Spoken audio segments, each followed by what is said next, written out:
You open the door and your dog runs toward you, and something comes out of your mouth that you would never say to another adult. Your voice climbs higher, the words go soft and stretched.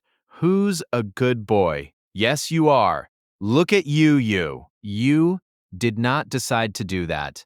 It happened on its own. The same person who speaks in flat, measured tones all day at work suddenly sounds like a completely different creature the second a small furry animal appears. And you are not alone. Almost everyone does it. With dogs, with cats, with babies, with anything soft and helpless and looking up at you. But the real answer is far stranger than a silly habit. That high, sing-song voice is not a quirk you picked up. It is an ancient instrument built into you across millions of years. And it was originally designed to keep your own children alive. When you use it on your cat, you are not being childish. You are running one of the oldest survival programs your species owns. Let me explain. First, notice what actually changes when you talk to an animal. It is not random.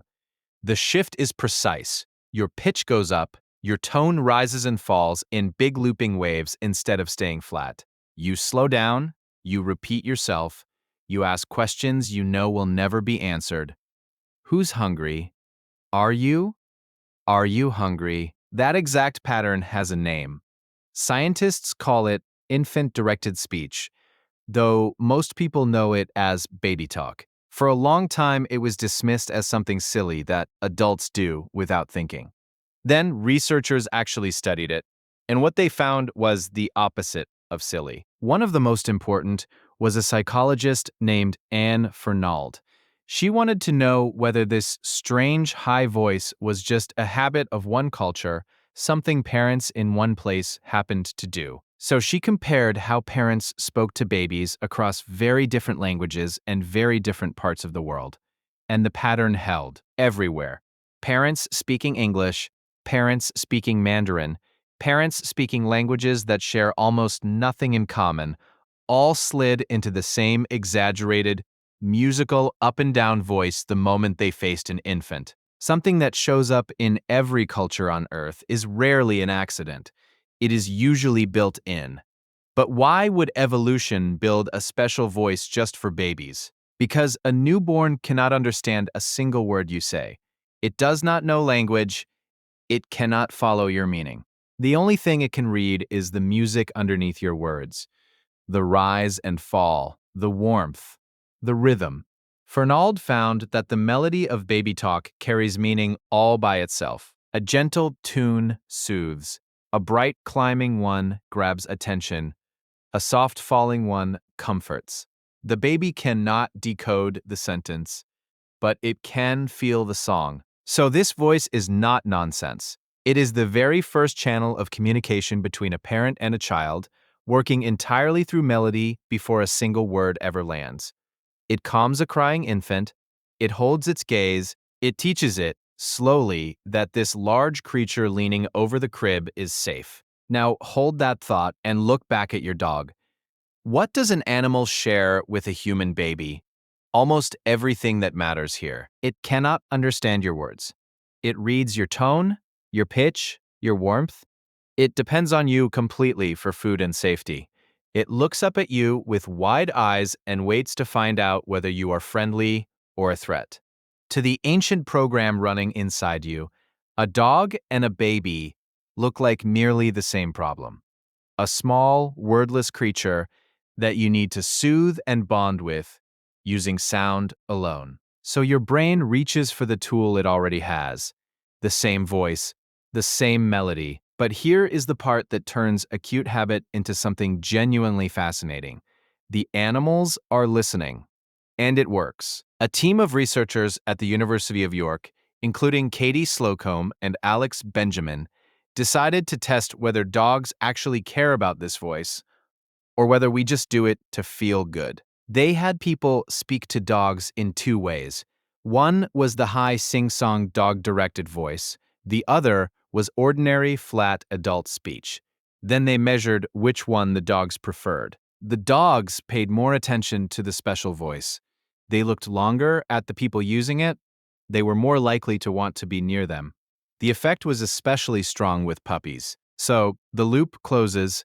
You use the ancient infant voice on a creature that is not your infant, and the creature responds to it as if the bond is real because, on some deep level, the same wiring is being triggered on both sides. But none of this explains the most powerful part.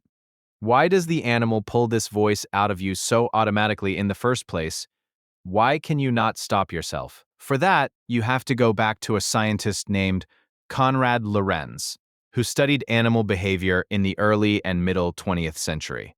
Lorenz noticed something about the things that make us melt. Babies of almost every species share a set of features: a large round head, a high forehead, big eyes set low on the face, soft rounded shapes, small noses, pudgy limbs. He called this cluster of features the baby schema, and he argued that it acts like a key. When you see those features, they unlock an automatic flood of tenderness, an urge to protect, to nurture, to care. The response is not chosen. It fires on its own. This was a brilliant survival trick.